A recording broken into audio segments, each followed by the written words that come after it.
ସରକାରଙ୍କର ଏଭଳି ପଦକ୍ଷେପ ପ୍ରଶଂସନୀୟ ବୋଧେ ନାଇଁ ସରକାରଙ୍କର ଯୋଉ ପଦକ୍ଷେପ ସେଟା ଭାରି ପ୍ରଶଂସନୀୟ ଆଉ ତାଙ୍କ ପୁଅ ଝିଅ ଅଛନ୍ତି ତାଙ୍କୁ ଯାଇ ପୋଲିସ କବାଟ ବାଳି କଳାହାଣ୍ଡିରୁ ସେ କ'ଣ କଳାହାଣ୍ଡିରେ ତାଙ୍କୁ ପାଇଲେନି ନରଲାରେ ପାଇଲେନି ସେ ଗୋଟେ ରାଜ୍ୟସଭା ଇଲେକ୍ସନର ରାଗକୁ ସେଠି ସୁଝଉଛନ୍ତି ରାଜ୍ୟସଭା ଇଲେକ୍ସନ ଆଗରୁ ତାଙ୍କୁ କହୁଥିଲେ ତମେ ରାଜ୍ୟସଭାରେ ଆମକୁ ଭୋଟ ଦିଅ ନହେଲେ ଆମେ ତମର ଏୟା କ୍ଷତି କରିବୁ ଯଦି ତାଙ୍କ ନାଁରେ ତହସିଲଦାର ଏଫଆଇଆର ଦେଲେ କଳାହାଣ୍ଡିରେ କ'ଣ ପୋଲିସ ତାଙ୍କୁ ଅଟକେଇ ପାରିଲେନି ନରଲାରେ ଅଟକେଇ ପାରିଲେନି ଏଠି ଆସିକି କେବଳ ଆପଣ ମାନଙ୍କର ଫଟୋ ଫଟୋ ଉଠେଇବେ ବୋଲିକି ମିଡିଆ ଭାଇମାନଙ୍କ ଆଗରେ ସେ ମିଡିଆରେ ପ୍ରେସ୍ ନେବେ ବୋଲି ପୋଲିସ ସରକାରଙ୍କ ତରଫରୁ ଏକତା ସରକାର ଭାରି ବାହାଦୁରୀ କାମ କରୁଛନ୍ତି ଆଉ ନାଇଁ ଓହୋ ପୋଲିସ କ'ଣ ତା ବାଟରେ କାମ କରିବେ ପୋଲିସ କ'ଣ ଡାକି ପାରିନଥାନ୍ତା ପୋଲିସ କେଇଥର ଡାକିଛି ତାଙ୍କ ସ୍ୱାମୀକି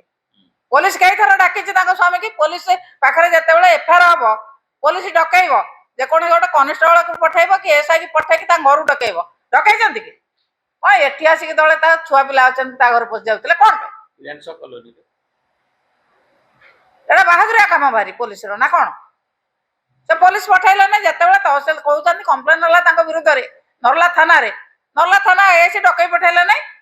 ତାଙ୍କୁ ଡକେଇ ପଠାଇଥାନ୍ତା ସେ ଯଦି ନ ଆସିଥାନ୍ତେ ତାହେଲେ ସେ ଆସିଥାନ୍ତେ ଲୁଚିଥିଲେ କି କୋଉଠି ସେ ତ କୋଉଠି ଲୁଚି ନଥିଲା